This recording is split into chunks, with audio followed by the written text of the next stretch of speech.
स्त्री, धर्मपत्नी, पत्नी, वाइफ, जो भी नाम दो या जो भी है, जो भी पुकारो, एक बात बोलें, दोनों का रिश्ता बढ़िया हो ना, पति और पत्नी का, तो घर घर नहीं, घर स्वर्ग बन जाता है। और दोनों में एक भी गड़बड़ होना भैया, तो घर स्वर्ग नहीं नरक बन जाता है। कई लोगों की जिंदगी नरक बनी पड़ी है। हमने देखा है, हमारे पास लोग आते हैं, हमने बहुत अनुभव किया भैया, नरक बन जाता है जीवन। पति विचित्र हो अथवा पत्नी विचित्र हो, दोनों में कोई एक विचित्र हो, जीवन नरक बन जाता है। हम एक ही प्रार्थना करेंगे भैया, जो जैसा जीवन है सो ठीक है, पर पति पत्नी पर इतना भरोसा एक दूसरे पर होना चाहिए जितना भक्त का भगवान पर भरोसा होता है। और माताओं से भी प्रार्थना है हमारी, माताओं, कई बार हम परिवार के कहने पर अपने मायके पक्ष के प्रभाव में आकर बड़ा भला बुरा कह देते। आज के जमाने में सबसे ज्यादा तलाक होने का यदि कोई कारण है तो वो सोशल मीडिया है। सबसे बड़ा कारण है सोशल मीडिया।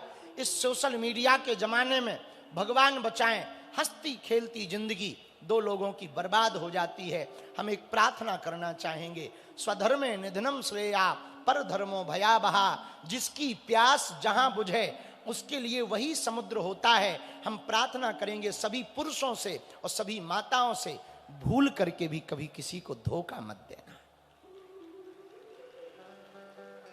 कोई नया व्यक्ति तुम्हें लालच दे, तुम्हें तरह तरह की बातें बताए, तुम्हें तरह तरह के आडंबर फैलाए, उसकी बातों में मत आ जाना, उसकी बातों में मत तुम पड़ जाना, वरना तुम्हारा हंसता खेलता परिवार नष्ट हो जाएगा, तुम्हारा जीवन नष्ट हो जाएगा। एक कहानी हमने पढ़ी थी कि एक बच्ची कोई प्रेमी के चक्कर में पड़ी हुई थी। उसके प्रेमी ने कहा कि कल तू गहने और पैसा लेकर के तैयार रहना, हम दोनों भागेंगे।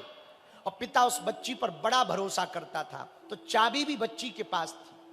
तो प्रेमी ने फोन लगाया कि 8 बज गए हैं, तू तैयारी कर। तो उसने कहा कि अभी पिताजी सोए नहीं है, मैं लगाती हूं। लगभग 11-12 बजे जब पिता सो गए तो उस लड़की ने दरवाजा खोला, गोदरेज अलमारी का सोना निकाला, पैसा निकाला, बैग में रख लिया, और जैसे ही मुड़ी अपने प्रेमी को फोन लगाने वाली थी कि मैं तैयार हूं चलो, वैसे ही पिता जाग गया। सामने पिता खड़ा था, बेटी हक्की बक्की रह गई, पिता की आंखों से आंसू गिर गए। उसने हाथ जोड़कर कहा, बेटी मेरे प्रेम में क्या कमी रह गई जो तूने मेरा भरोसा तोड़ दिया, बाहर वाले पर भरोसा कर लिया। मेरे प्रेम में क्या कमी थी? मुझे कोई दिक्कत नहीं, तेरा प्रेम है। उस पिता ने जो बात कही ना, वो दिल छूने वाली बात थी। उस पिता ने कहा, बेटी तेरा प्रेम है, तू उसके साथ भाग रही है, तू मेरा धन लेकर जा रही है, कोई दिक्कत नहीं, बस एक काम कर, एक बार तू अपने प्रेमी को फोन लगा और कहे कि सोना चांदी नहीं मैं ले पाई हूं, पैसा नहीं ले पाई, मेरे पास चाबी नहीं है, मैं ऐसे ही आ रही हूं, जरा एक बार कह के देख। उसने फोन लगाया प्रेमी को, और पिता ने कहा फोन करने के पहले कि यदि वो कह दे कि हाँ तू आजा, मैं हूं, मैं गारंटी लेकर के, बेटी मैं बाप हूं तेरा, वचन देकर कहता हूं मैं तुम दोनों का विवाह करवा दूंगा। उसने फोन लगाया और अपने प्रेमी से कहा कि मैं तैयार हूं, रेडी हूं। तो उसने कहा कि तूने जेवर रख लिए, पैसा रख लिए? उसने कहा कि sorry, I am so sorry, पिताजी ने चाबी मुझसे छुड़ा ली और मैं वो नहीं रख पाई हूं, पर कोई नहीं, तुम तो हो, हम दोनों देखेंगे, कुछ ना कुछ करेंगे, चलो तैयार हो जाओ, तुम मुझे लेने आ जाओ। प्रेमी ने कहा, आज का भागना कैंसिल करते हैं, कल कोशिश कर, कल मिल जाए तो कल भागेंगे। ऐसा कहकर के फोन रख दिया। बेटी की आंखों से आंसू टप टप गिर गए, पिता के गले से लग गई। बोले, पिता आज तुमने हमको बचा लिया। हम सभी बेटियों से प्रार्थना करेंगे, अपने माँ बाप की इज्जत को उछाल कर कभी एक कदम बाहर मत रखना, वरना हंसता खेलता परिवार बर्बाद हो जाता है। जितने भी विवाहित पुरुष बैठे हैं, जितने भी विवाहित माताएं विराजमान हैं, हम प्रार्थना करेंगे, रील के जमाने में तुम भरोसा मत करना। इस रील के जमाने में इनके चेहरे जरूर सुंदर होते हैं, पर चरित्र बहुत घटिया होते हैं।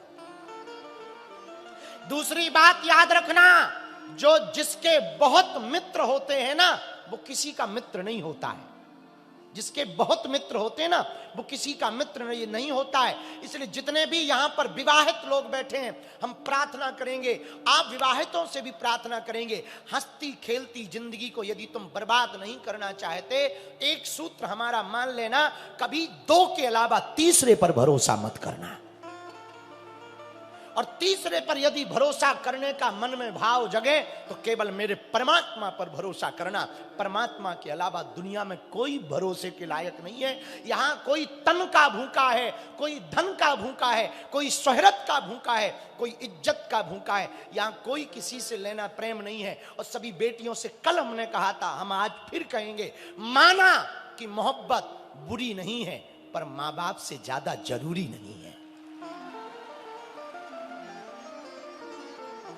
इसलिए हम आज की कथा में प्रार्थना करें, पहला सुख निरोगी काया, दूजा सुख घर में माया, तीजा सुख सुलक्षण नारी। यदि नारी सुलक्षणी हो ना, घर घरनी, घर मंदिर बन जाता। पर कई घरों में माताएं बड़ी पवित्र रहती, पुरुष बड़े निकम्मे रहते। हम प्रार्थना करेंगे, जब कोई तुम्हारे लिए इतना समर्पण करे तो तुम भी उससे ज्यादा समर्पण करके दिखाना। तीजा सुख सुलक्षण नारी। चौथा सुख सुत आज्ञाकारी, बच्चे आज्ञाकारी हो। ये चार सुख जिनको जीते जी मिल गए, वो जीते जी स्वर्ग पा जाएगा। क्या पा जाएगा? जरा जोर से बोलो, अरे जोर से तो बोलो, स्वर्ग पा जाएगा।